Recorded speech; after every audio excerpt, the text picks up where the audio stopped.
ओम नमः शिवाय। श्री शिव महापुराण की इस पावन कथा में आपका पुनः स्वागत है। हम आगे बढ़ रहे हैं श्री रुद्र संहिता के पंचम खंड की दिव्य कथा में। पिछले भाग में जहां कथा ने विराम लिया था, वहीं से आज के इस भाग में हम आगे की कथा का श्रवण करेंगे।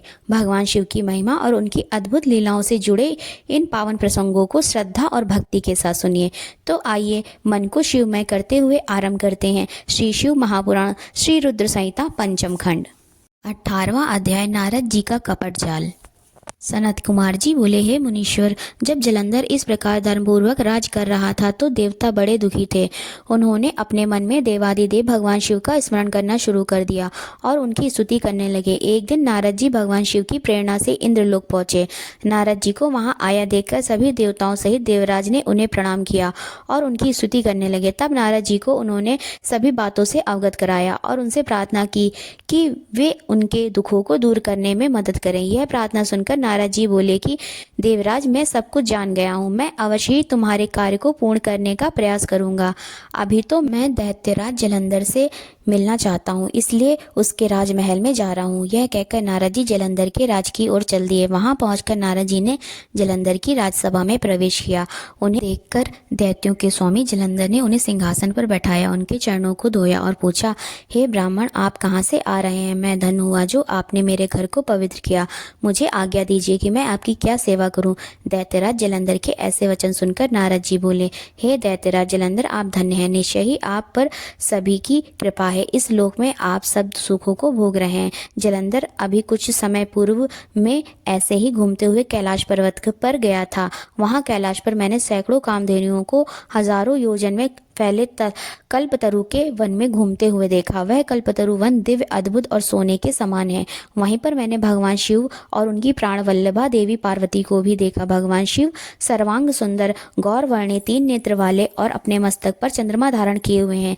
असुरराज, इस पूरे त्रिलोक में उनके समान कोई भी नहीं है। उनके समान समृद्धिशाली और ऐश्वर्य संपन्न कोई भी नहीं है। तभी मुझे तुम्हारी धन संपत्ति का भी ध्यान आया, इसलिए मैं तुम्हारे पास आ गया।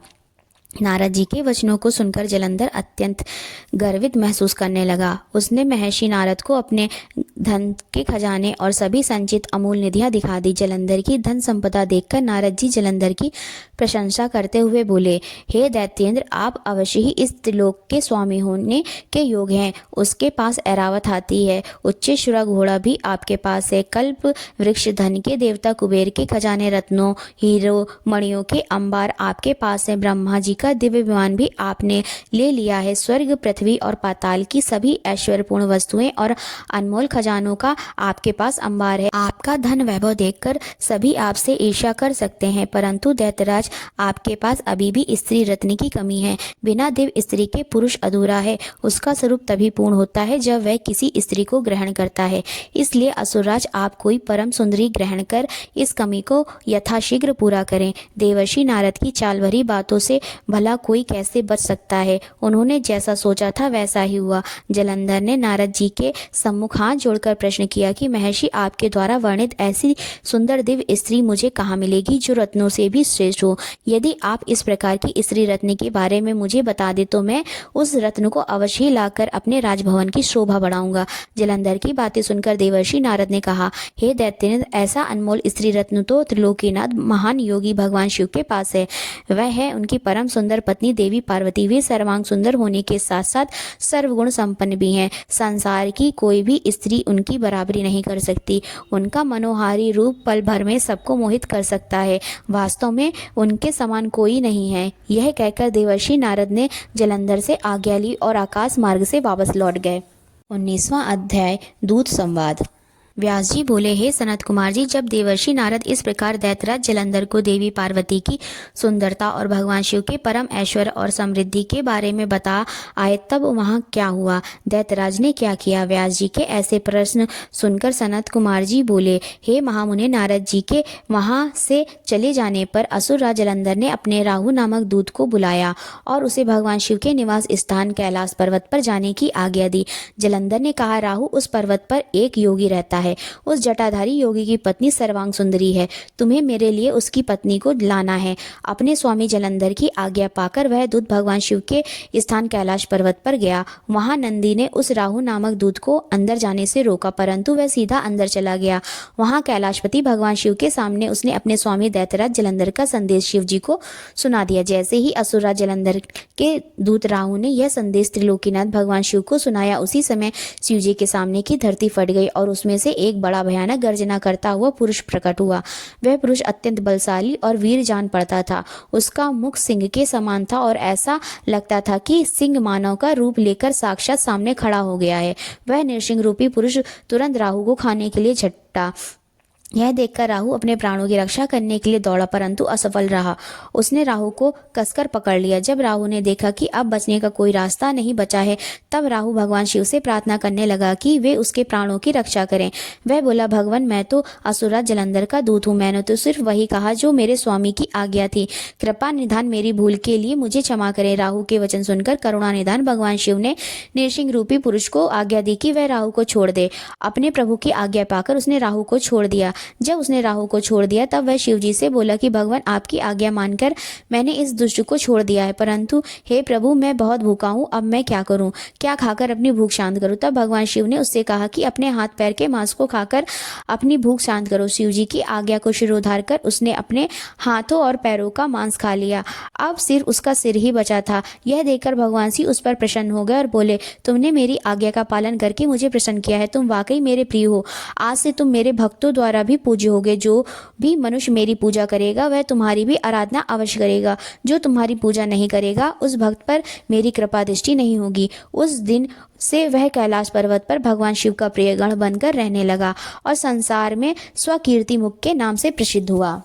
20वां अध्याय, शिव गणों का असुरों से युद्ध।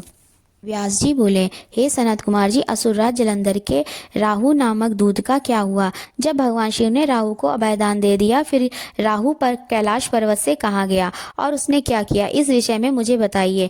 महर्षि व्यास के इन वचनों को सुनकर सनत कुमार जी बोले, हे महर्षि, जब राहु नामक दूत को शिव जी ने उस पुरुष के हाथों से मुक्त करा दिया, तब राहु वहां से तुरंत भागकर अपने स्वामी दैत्यराज जलंधर के पास गया और उसने वहां अपने स्वामी को सभी बातें बता दी जो वहां हुई थी। उन सारी बातों को जानकर असुरराज जलंधर का क्रोध 7वें आसमान पर चढ़ गया।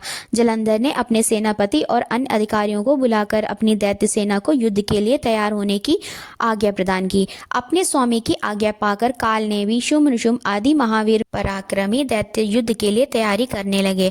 जलंधर की विशाल चतुरंगणी दैत्य सेना भगवान शिव से युद्ध करने के लिए निकल पड़ी। उस सेना के साथ ही दैत्य गुरु शुक्राचार्य और राहु भी थे।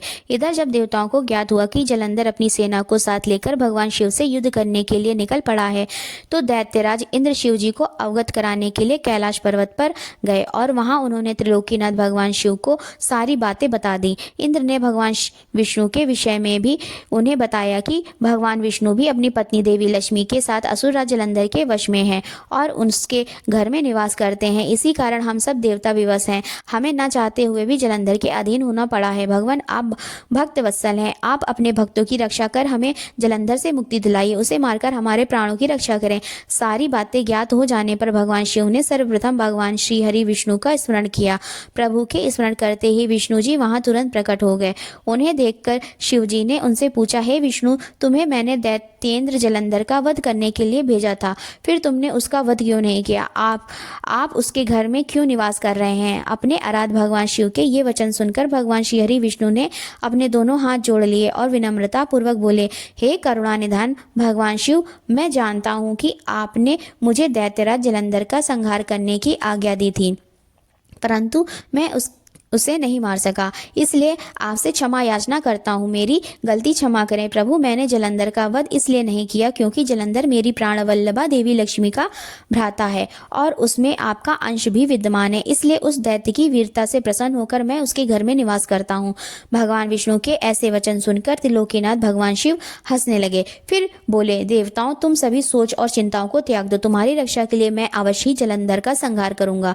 यह सुनकर सभी देवता निश्चिंत हो गए। इसी समय जलंधर अपनी विशाल सेना साथ लेकर कैलाश पर्वत के निकट जा पहुंचा। उसने कैलाश पर्वत को चारों ओर से घेर लिया। उस समय बड़ा कोलाहल होने लगा। यह शोर सुनकर भगवान शिव को क्रोध आ गया। तब उन्होंने अपने गणों को आज्ञा दी कि वे जाकर राक्षसों से युद्ध करें। अपने आराध्य भगवान शिव की आज्ञा पाकर उनके गण युद्ध करने चले गए। शिवगणों और जलंधर की दैत्य सेना में बड़ा भीषण युद्ध होने लगा। शिवगण बड़ी वीरता से दैत्यों से भिड़ गए। उन्होंने कई दैत्यों को पल भर में ही मौत के घाट उतार दिया और सैकड़ों को घायल कर दिया। परंतु दैत्य गुरु शुक्राचार्य अपनी मृत संजीवनी विद्या से सभी मृत दानवों को पुनः जीवन दान दे रहे थे और वे उठकर पुनः युद्ध करने लगते थे। जब दैत्य सेना किसी प्रकार कम होने का नाम नहीं ले रही थी, तब शिवगण व्याकुल होने लगे। तब शिवगणों ने भगवान शिव के पास जाकर उन्हें इसकी सूचना दी। जब शिव जी को यह बात ज्ञात हुई कि यह सब शुक्राचार्य कर रहे हैं, तो वे क्रोधित हो उठे। उस समय भगवान शिव के मुख से एक भयंकर ज्वाला कृत्या के रूप में प्रकट हुई। उसका रूप अत्यंत रौद्र और भयानक था। वह वहां से सीधे युद्ध भूमि में गई और दैत्यों को पकड़ पकड़ कर खाने लगी। इसी प्रकार भ्रमण करते हुए कृत्या शुक्राचार्य के निकट पहुंची और उसे वहां से गायब कर दिया। जब अपने परम सहायक गुरु शुक्राचार्य उन्हें वहां न दिखाई दिए तथा हजारों वीर मारे गए या घायल हो गए, तब दैत्य सेना का मनोबल टूटने लगा। दैत्य सेना युद्ध भूमि छोड़कर भागने लगी। जलंधर के कालनेमी, शुंभ, निशुंभ आदि वीर दैत्य फिर भी पूरी ताकत से युद्ध करते रहे। इधर भगवान शिव की सेना का प्रतिनिधित्व करने वाले स्वामी कार्तिकेय और गणेश जी भी पूरे मनोयोग से दैत्य सेना को पछाड़ने के लिए युद्ध कर रहे थे। 21वां अध्याय, द्वंद्व युद्ध। सनत कुमार जी बोले, हे महर्षि, भगवान शिव के गण व उनके दोनों पुत्र गणेश और कार्तिकेय बहुत बलवान वीर और साहसी थे। उन्होंने अपने पराक्रम से दैत्य जलंधर के परम वीरों कालनेमी, शुंभ और निशुंभ को पराजित कर दिया। असुर सेना डरकर इधर उधर छिप गई।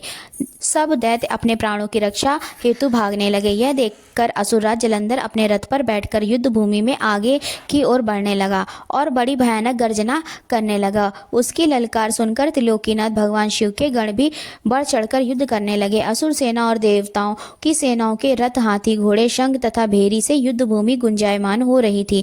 दैत्यराज जलंधर ने तब एक ऐसा बाण छोड़ा जिससे चारों ओर कोहरा फैल गया। धरती से आकाश तक सिर्फ एक धुंध ही दिखाई दे रही थी।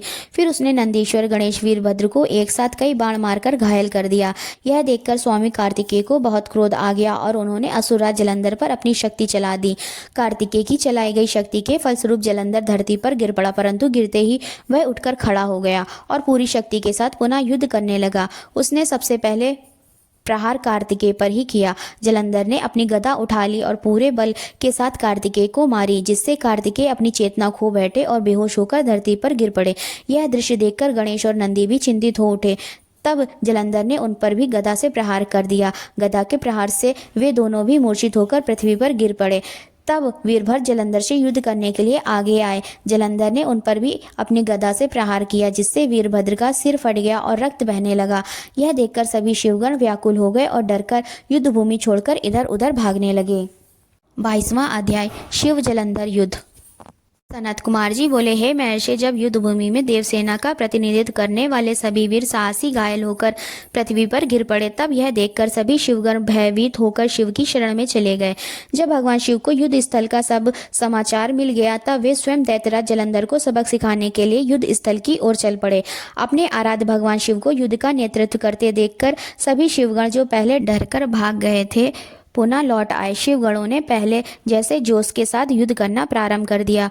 भगवान शिव के रौद्र रूप को देखकर भयानक दैत्य भी भयभीत होने लगे और युद्ध छोड़कर भागने लगे। यह देखकर असुरों के स्वामी जलंधर को क्रोध आ गया।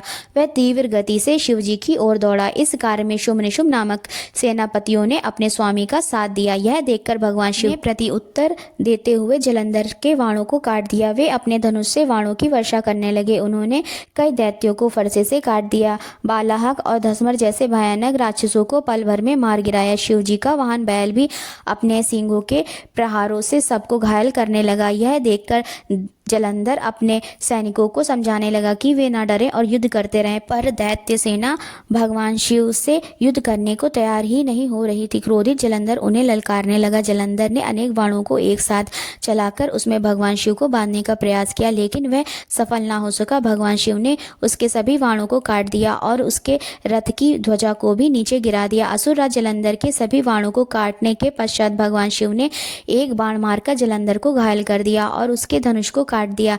यह देखकर जलंधर ने युद्ध करने के लिए गदा उठा ली। तब शिवजी ने अपने बाणों से उसकी गदा के भी 2 टुकड़े कर दिए। यह सब देखकर दैत्य जलंधर यह जान गया कि त्रिलोकीनाथ भगवान शिव उससे अधिक बलवान है और उन्हें युद्ध में पराजित कर पाना उसके लिए मुश्किल है। तब जलंधर ने जीतने के लिए गंधर्व माया उत्पन्न की। वहां उस युद्ध स्थल पर हजारों की संख्या में गंधर्व और अप्सराओं के गण उत्पन्न हो गए और वहां नृत्य करने लगे। वहां मधुर संगीत बजने लगा।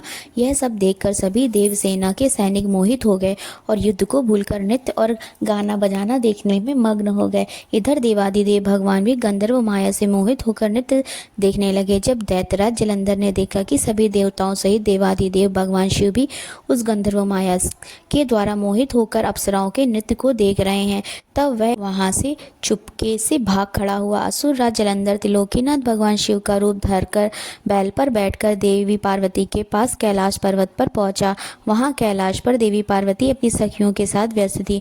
जब उन्होंने अपने पति भगवान शिव को आता देखा तब उन्होंने अपनी सखियों को वहां से भेज दिया और स्वयं भगवान शिव के समीप आ गई। देवी पार्वती के अति प्रतिम सौंदर्य को देखकर जलंधर का मन विचलित हो उठा और वह उन्हें अपलक निहारने लगा। जलंधर के इस प्रकार के व्यवहार को देख पार्वती को यह समझते हुए देर नहीं लगी कि वह कोई बहरूपिया है जो भगवान शिव का ही रूप धारण कर उन्हें ठगने आया है। यह विचार मन में आते ही देवी पार्वती वहां से अंतर्ध्यान हो गई। तब वे एक अन्य स्थान पर पहुंची और उन्होंने भगवान श्री हरि विष्णु का स्मरण करके उन्हें वहां बुलाया। विष्णु जी ने वहां पहुंचकर देवी को नमस्कार किया और उनसे प्रश्न किया कि आप जलंधर के इस कार्य को जानते हैं। देवी पार्वती के इस प्रश्न को सुनकर श्री विष्णु ने हाथ जोड़ लिए और बोले, हे माता, आपकी क्या आज्ञा है, मैं उस दुष्ट को किस प्रकार का दंड दूं? तब देवी ने कहा कि आप जो उचित समझे वह करें। तब श्री विष्णु जलंधर को छलने के लिए उसके नगर की ओर चल दिए। 23वां अध्याय, वृंदा का पतिव्रत भंग। व्यास जी बोले, सनत कुमार जी, जब माता पार्वती की आज्ञा पाकर भगवान विष्णु सागरपुर जलंधर की नगरी को चले गए तब फिर आगे क्या हुआ, उन्होंने वहां जाकर क्या किया? व्यास जी का प्रश्न सुनकर सनत कुमार जी मुस्कुराए और बोले, हे महर्षि, दैत्यराज जलंधर की नगरी में पहुंचकर श्री हरि विष्णु सोच में पड़ गए कि वे क्या करें, परंतु अगले ही पल उन्हें समझ में आ गया कि जैसे को तैसा। उन्होंने सोचा कि जिस प्रकार जलंधर ने छद्म शिव रूप धारण करके देवी पार्वती को चलने की कोशिश की थी, वे भी वहां जाकर उसकी पत्नी वृंदा का पतिव्रत धर्म भंग करेंगे। वे जानते थे कि जलंधर अपनी पत्नी के पतिव्रत धर्म से ही अभी तक बचा हुआ है, इसलिए उसका पतिव्रत धर्म नष्ट करना जरूरी है।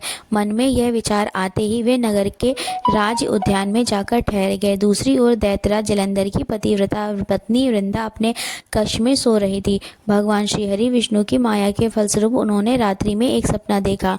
उसने देखा कि उसका पति निर्वस्त्र होकर सिर पर तेल लगाकर और गले में काले रंग की फूलों की माला पहनकर भैंसों पर बैठा हुआ है और उसके चारों ओर हिंसक जीव जंतु उसको घेर कर खड़े हैं। उस समय चारों ओर घोर अंधकार फैला हुआ था और वह दक्षिण दिशा की ओर बढ़ता जा रहा था।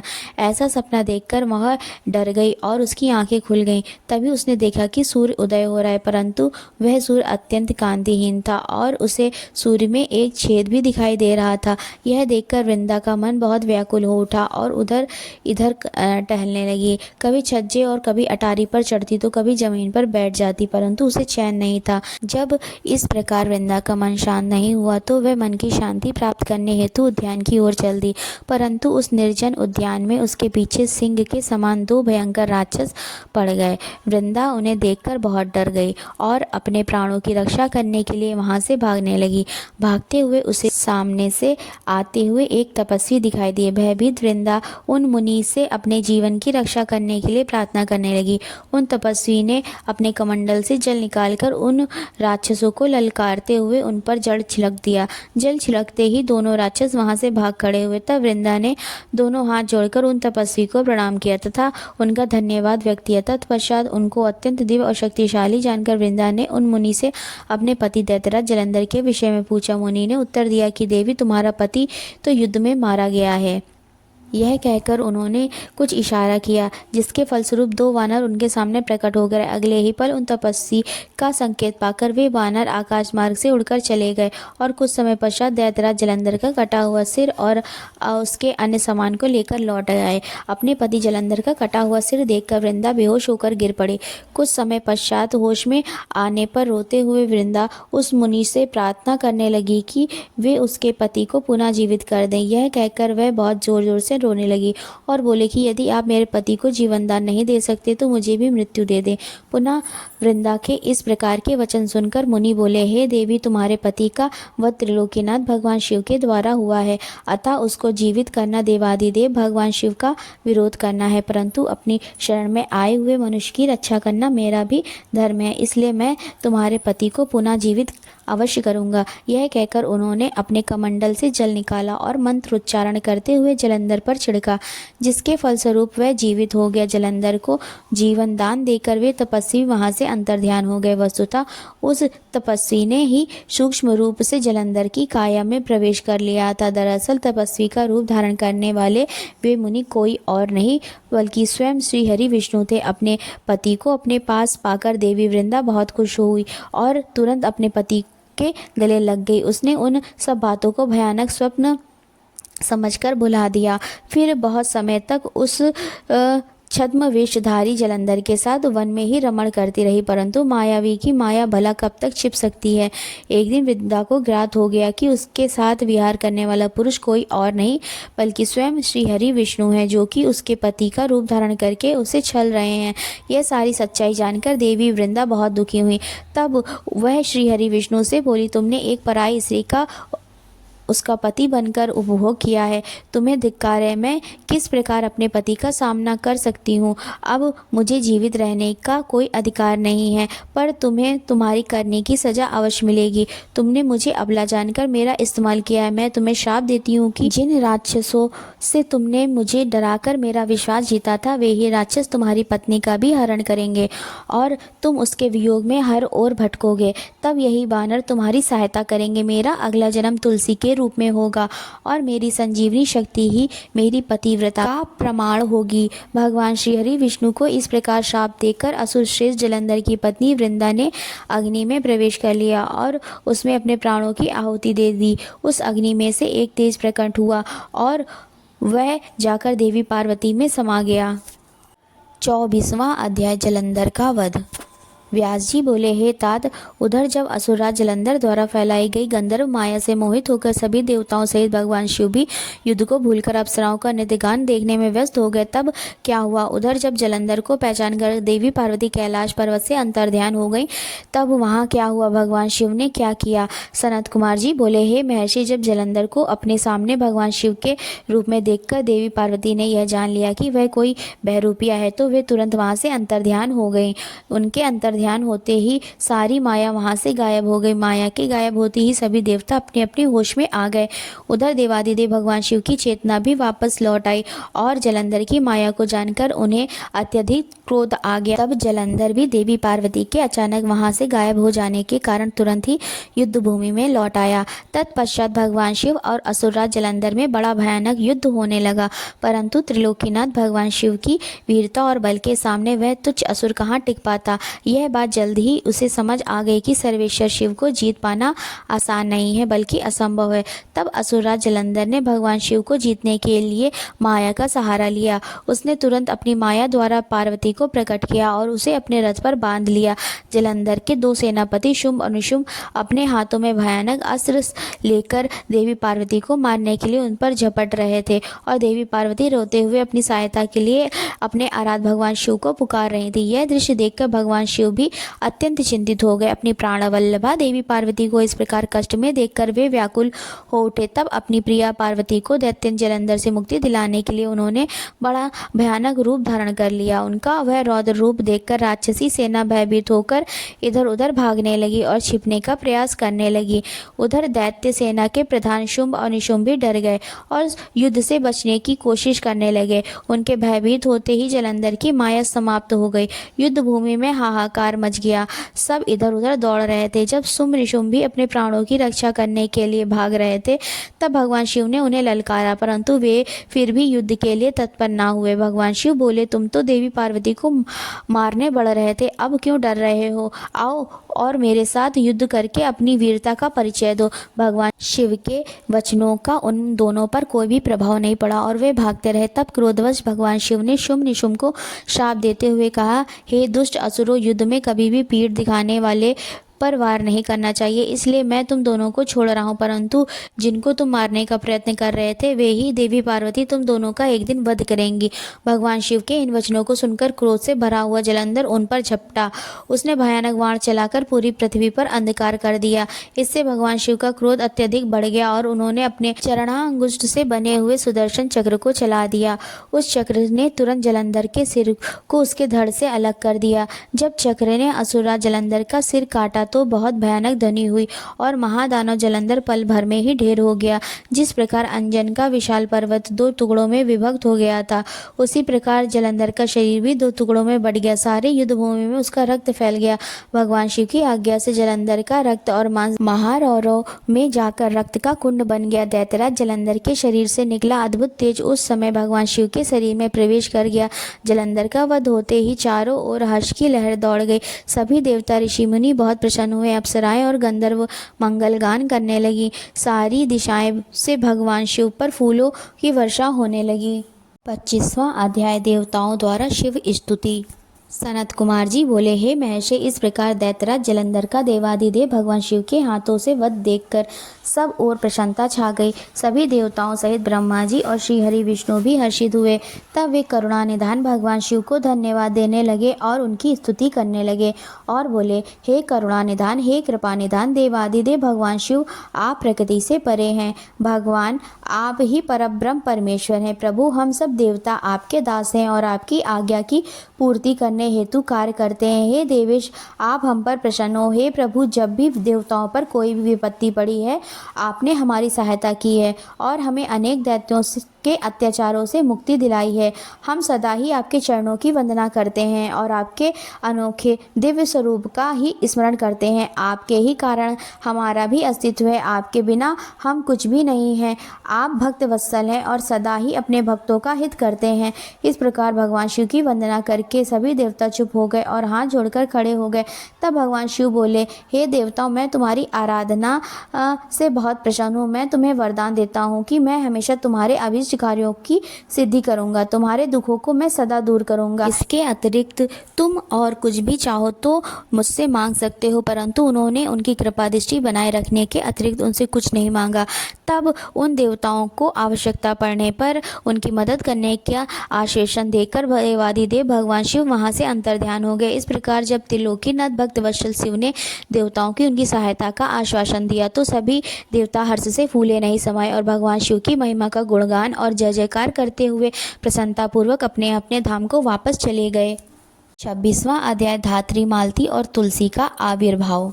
व्यास जी बोले, हे ब्रह्मपुत्र सनत कुमार जी, जब भगवान शिव श्री हरि विष्णु की माया से मोहित होकर जलंधर पत्नी वृंदा छद्म वेश धारण किए विष्णु जी को अपना पति मानकर उनके साथ रमण करने लगी, तब श्री हरि की भी उनसे प्रीति जुड़ गई। सच्चाई जान लेने के बाद कि जलंधर के रूप में भगवान श्री हरि ने उनके साथ छल किया है, उसने अग्नि में जलकर अपने प्राणों की आहुति दे दी।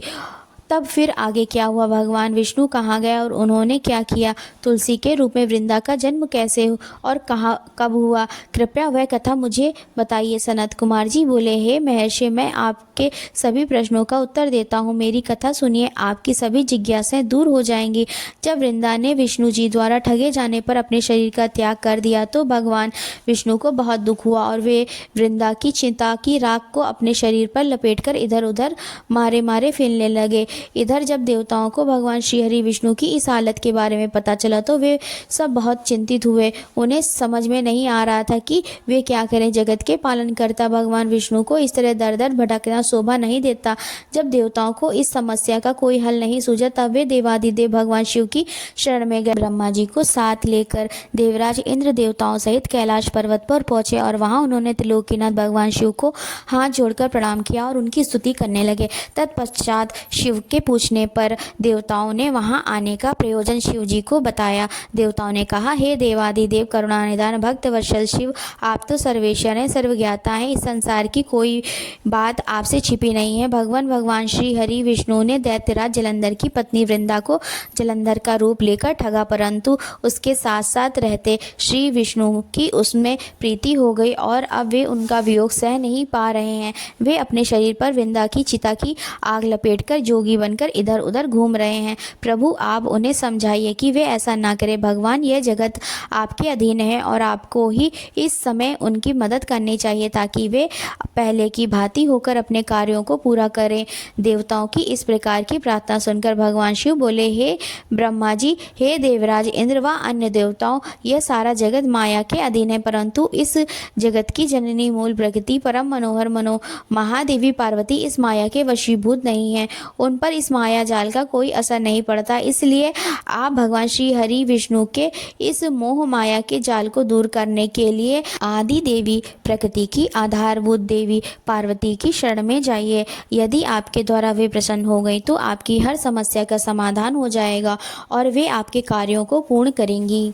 देवादिदेव भगवान महादेव के इन वचनों को सुनकर सभी देवताओं को अत्यंत प्रसन्नता हुई और वे भगवान शिव से आज्ञा लेकर मूल प्रकृति की शरण में चले गए। इस प्रकार जब देवता प्रकृति देवी की शरण में जा रहे थे उस समय वहां आकाशवाणी हुई, हे देवताओं, मैं ही तीन प्रकार से तीनों प्रकार के गुणों से अलग होकर निवास करती हूँ। मैं ही सत्वगुण में गौरा बनकर, रजोगुण में लक्ष्मी बनकर और तमोगुण में ज्योति बनकर इस जगत को आलोकित करती हूँ। इसलिए आप अपनी इच्छा पूर्ति हेतु देवी जगदम्बा की शरण में जाओ, वे अवश्य ही तुम्हारी मनोकामना पूरी करेंगी। यह आकाशवाणी सुनते ही सभी देवता गौरी, लक्ष्मी और सरस्वती को हाथ जोड़कर प्रणाम करने लगे और मन में उनका वंदन और स्तुति करने लगे। इस प्रकार जब देवताओं ने शुद्ध हृदय से तीनों देवियों का स्मरण किया तब वे तीनों देवियां वहां प्रकट हो गईं। देवताओं को साक्षात अपने सामने पाकर देवता बहुत हर्षित हुए और गौरी, लक्ष्मी और सरस्वती की वंदना और पूजा अर्चना करने लगे। तब तीनों देवियों ने मुस्कुराकर कहा, हे देवताओं, हम तीनों देवियां तुम्हारी स्तुति से बहुत प्रसन्न हैं। तुम जो कुछ चाहते हो हमें बताओ, हम तुम्हारी मनोकामना अवश्य पूर्ण करेंगे। देवताओं के इस कथन को सुनकर देवताओं का प्रतिनिधित्व करते हुए देवराज इंद्र ने भगवान श्री हरि विष्णु के बारे में सब कुछ गौरी, लक्ष्मी, सरस्वती देवी को बता दिया। तब उन्होंने कुछ बीज देवताओं को दिए और कहा कि ये बीज ले जाकर तुम देवी वृंदा की चिता की राख में बो दो। ऐसा करने से तुम्हारे अभीष्ट कार्यों की सिद्धि होगी। उन बीजों को लेकर देवताओं ने तीनों देवियों का धन्यवाद व्यक्त किया। अब देवियां वहां से अंतर्ध्यान हो गई। तत्पश्चात ब्रह्मा जी सहित सभी देवता उस स्थान पर पहुंचे जहां देवी वृंदा ने अपने प्राणों की आहुति अग्नि में दी थी। वहां पहुंचकर उन्होंने देवी द्वारा दिए गए उन बीजों को वृंदा की चिता की राख में डाल दिया। तब उन बीजों में से कुछ दिन पश्चात धात्री, मालती और तुलसी नामक वनस्पतियां पैदा हुई। देवी सरस्वती द्वारा दिए गए बीजों से धात्री, देवी महालक्ष्मी के बीजों से मालती और देवी गौरी के बीजों से तुलसी का आविर्भाव हुआ। जैसे ही धात्री, मालती और तुलसी नामक ये स्त्री रूपी वनस्पतियां उत्पन्न हुई और भगवान श्री हरि विष्णु ने उन्हें देखा तो उन पर से माया का पर्दा हट गया और वे पहले की ही भांति हो गए। वे उन वनस्पतियों पर अपनी कृपा दृष्टि रखने लगे और तभी से धात्री, मालती और तुलसी नामक इन वनस्पतियों को भी विष्णु जी से विशेष अनुराग हो गया। तब भगवान श्री हरि विष्णु पुनः वैकुंठ लोक को चले गए। हर हर महादेव। आज की इस पावन भाग की कथा यहीं पूर्ण होती है, लेकिन श्री शिव महापुराण श्री रुद्र संहिता पंचम खंड की यह दिव्य कथा अभी आगे जारी रहेगी। अगले भाग में हम इसी कथा के अगले प्रसंगों का श्रद्धापूर्वक श्रवण करेंगे। भगवान भोलेनाथ की कृपा आप पर बनी रहे। ओम नमः शिवाय। हर हर महादेव।